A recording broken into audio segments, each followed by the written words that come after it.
गोविंद शिल्प घेऊन येत आहे एकूण 80 ट्विन बंगलोचा भव्य दिव्य पंढरपुरातील एकमेव प्रकल्प। आमच्या प्रकल्पाची वैशिष्ट्ये मनाला शांती देणारं महादेवाचं मंदिर, मुख्य रस्ता सुमारे 30 फुटांचा, अंतर्गत रस्ता सुमारे 20 फुटांचा, ग्रामपंचायत योजनेचा प्रत्येक बंगलोजला स्वतंत्र नळ, सांडपाण्याची सुरक्षित विल्हेवाट, सर्व टाइल्स ग्लॉसी आणि नामांकित कंपनीच्या, सर्व स्टेअर, खिडक्या, चौकटी सुपर ब्लॅक ग्रेनाइट, दोन्ही अटॅच बाथरूम पूर्णपणे टाइल्स, पंतप्रधान हर घर नल योजना पूर्णत्वाकडे, bathroom, basin, kitchen, CP fittings हे जगवार कंपनीचे, स्टील वर्क पूर्णपणे जिंदाल कंपनीचे, 1000 लिटर पाण्याची टाकी, 150 लिटर सोलर वॉटर हीटर सोबत वॉटर प्युरिफायर, प्रत्येक बंगलोजला स्वतंत्र पार्किंग, दर्शनीय भाग पूर्णपणे डॅटो टाइल्स, टाटा प्रवेश कंपनीचे आकर्षक भक्कम दरवाजा, फुटी उंचीचे सुरक्षित कंपाऊंड। मग विचार काय करताय? गोविंद शिल्प, पत्ता गट नंबर 95, हॉटेल अंगण शेजारी, टाकळी रोड, पंढरपूर। घडामोडी पाहण्यासाठी आमच्या YouTube चॅनलवरील PVR म्हणजेच पंढरी वार्ता या न्यूजला सबस्क्राइब करा आणि शेजारील बेल आयकॉनवर क्लिक करा।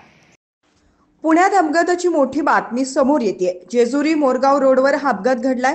या अपघातात 8 जणांचा जागीच मृत्यू झालाय। या घटनेमुळे परिसरात मोठी खळबळ उडाली आहे।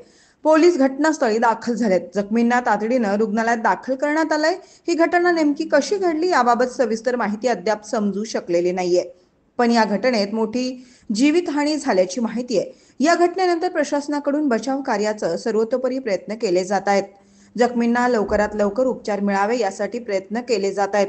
जेजुरी मोरगाव मार्गावर पिकअप आणि कारची धडक झाली। या अपघातात एकूण 8 जणांचा मृत्यू झाला।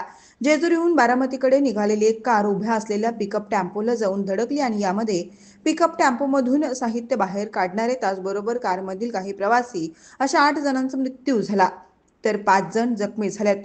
मृतांमध्ये कारमधील 4 जणांचा समावेश आहे अशी माहिती प्राथमिक माहिती देण्यात येते।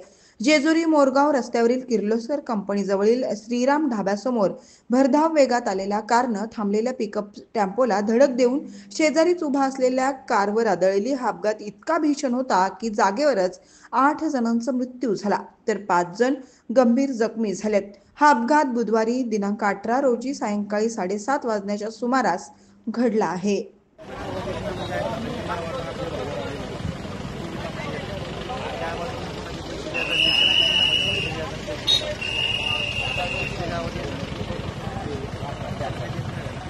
परफेक्ट दिसते।